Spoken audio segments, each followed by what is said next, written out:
On NBC Sports Boston, Brian Scalabrine did not speculate. He hinted, calm, direct, almost careless. "This is actually a real trade," he said. And that phrase changed everything. Ivica Zubac, a $58.6 million center, suddenly became more than a rumor. He became a mirror, reflecting Boston's urgency. Zubac is not flashy. He does not space the floor, but he controls it. Elite drop coverage, consistent rim protection, top-tier defensive rebounder. Over the last seasons, his on-off impact numbers quietly rival all defensive-level big. And at 28, this is not a rental. This is prime value. Here is where the Celtics enter the dangers. The Clippers have demanded at least 2 first-round picks in past talk. Boston can do that. The real cost is philosophical. Scalabrine openly referenced Anthony Simons and a dynamic wing. Translation, depth would be sacrificed. And that raises an uncomfortable question. Is this core already too soft around the rim to survive another postseason? Neemias Queta has been solid,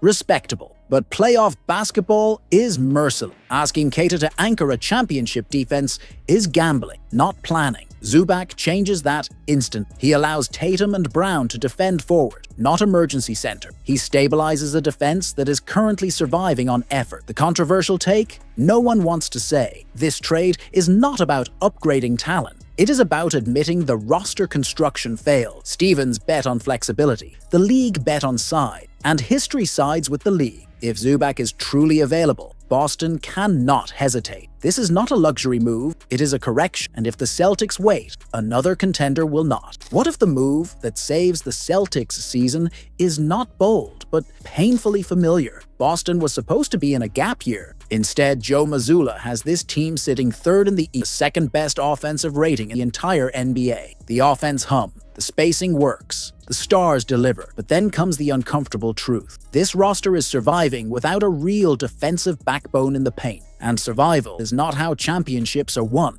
Brad Stevens knows it. Losing Kristaps Porzingis, Al Horford, and Luke Cornett in one summer was not just roster turnover, it was structural damage. Neemias Queta and Luka Garza have exceeded expectation, but playoff basketball exposes ceilings fast, and then a name resurfaced that makes fans nervous for a reason: Robert Williams III. According to Chris Mannix, Boston is monitoring Williams as a potential trade target with Portland. This is not nostalgia. This is math. When healthy, Robert Williams was one of the most impactful defensive centers in the league. Elite rim deterrent, vertical spacing that changed defensive scheme. Lineups with him. Tatum and Brown once posted some of the best defensive ratings in the NBA. But here is the argument no one wants to have. The Celtics do not need Williams to play 82 games. They need him for 16 wins. And that changes the risk calculation entirely. His injury history is ugly. Only 261 games, 8 seasons. Barely available in Portland. Yet the Blazers are rebuilding, prioritizing flexibility, and Williams' contract is no longer untouchable. This is where the trade logic sharpens. Boston can offer expiring money, limited draft cap, and take on risk that rebuilding teams avoid. The upside is massive. Williams instantly fixes Boston's biggest weakness without touching the Tatum-Brown core. The controversial take. This move would be an admission that Stevens overcorrected toward flexibility and underestimated defensive continuity. Cornett left for money. Horford left for role certainty. Porzingis was sacrificed for long-term control. And now Boston is circling back. Is it dangerous? Yes, but standing still is worse. Because if the Celtics enter the playoffs asking Queta to anchor elite offense, the ending is predictable. On paper, Anthony Simons should be gold, 26 years old, entering his prime,